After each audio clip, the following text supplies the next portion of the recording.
Hi there, Cindy Tansin from Caliber Home Loans here, and today I'm with my good friend Matthew Morosky from Goodstein Wealth Management. And Matthew, I asked you here today because I've got some burning questions. Great, I'm ready. What I was wondering, I've got a lot of clients that I've noticed are really into real estate investing. They love the touch and feel of buying property. They would like to invest in the market, but I just don't think they're comfortable with it. Do you have any suggestions for them? Yeah, you see this a lot with people that are comfortable with one thing. With real estate, you can touch it, you can feel it, you can go visit it. Not so much with the public markets. And when you're looking at a portfolio of properties, or you want to be diversified, same thing. Someone that's not used to investing in the market, it'd be really, really helpful for them to work with someone who's a fiduciary, and you want to be a fee-only fiduciary. So registered investment advisory is a great way to go, where you're going to get objective advice and help diversify not only real estate but also in the market, so you can start learning. You start small, and the greater diversification you can have properties, because the housing market and the stock market don't always coincide. It's a great way to kind of hedge your risk, and that's what I would advise. So what I picked up from that mostly was pick somebody you can trust and start small. Yes, someone that you know, hopefully you like them, trust them. Start small, dip your fingers in, nice diversified portfolio, and then you can kind of grow from there. The more comfortable you get, the bigger you can get, and take it from there. And on the other side, Cindy, and my side, on the financial market side, you've got people that are very, very comfortable with their stock portfolios. They grew up with it, but maybe they haven't necessarily gotten into real estate. The whole loan process is a process. Find a realtor.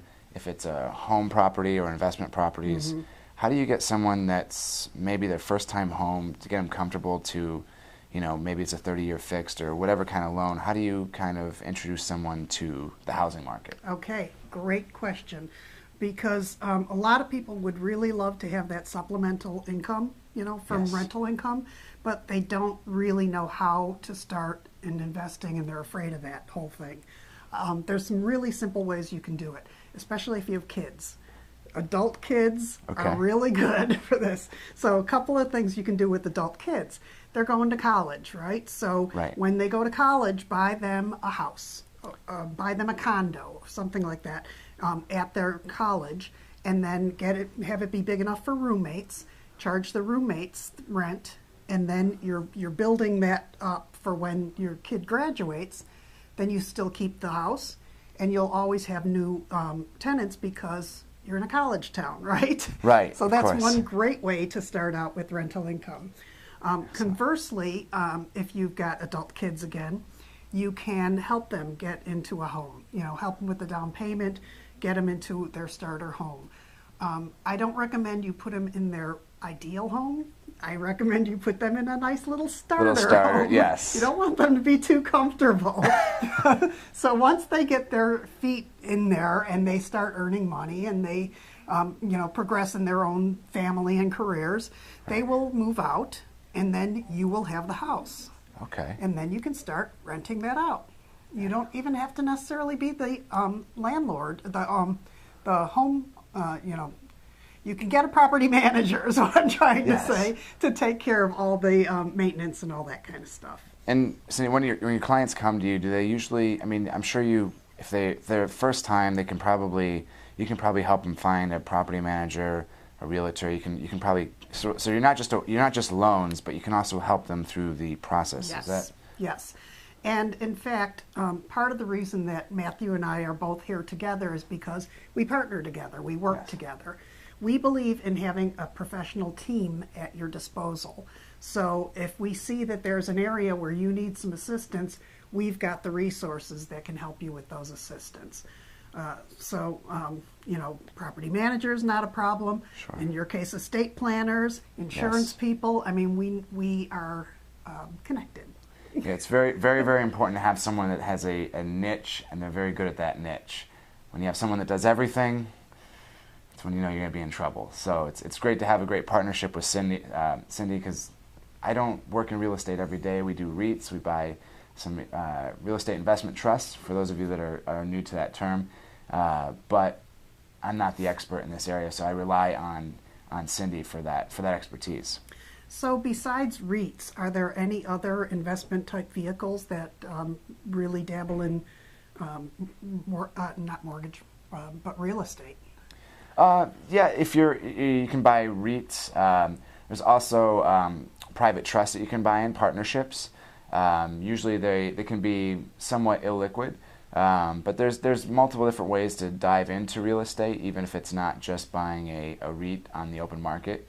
And then also for specific clients, it's great to be able to go to somebody when they've graduated to a certain extent where they can go out and buy their own property. In fact, it is a genius idea for parents that have kids going to schools to buy properties around the schools, because the rents, if you've ever had a kid go to college, the rent that they pay is just outrageous at those places, outside campuses and things, and college is not going anywhere anytime soon. So that's a great way to get into the market and kind of hedge a little bit. Yep.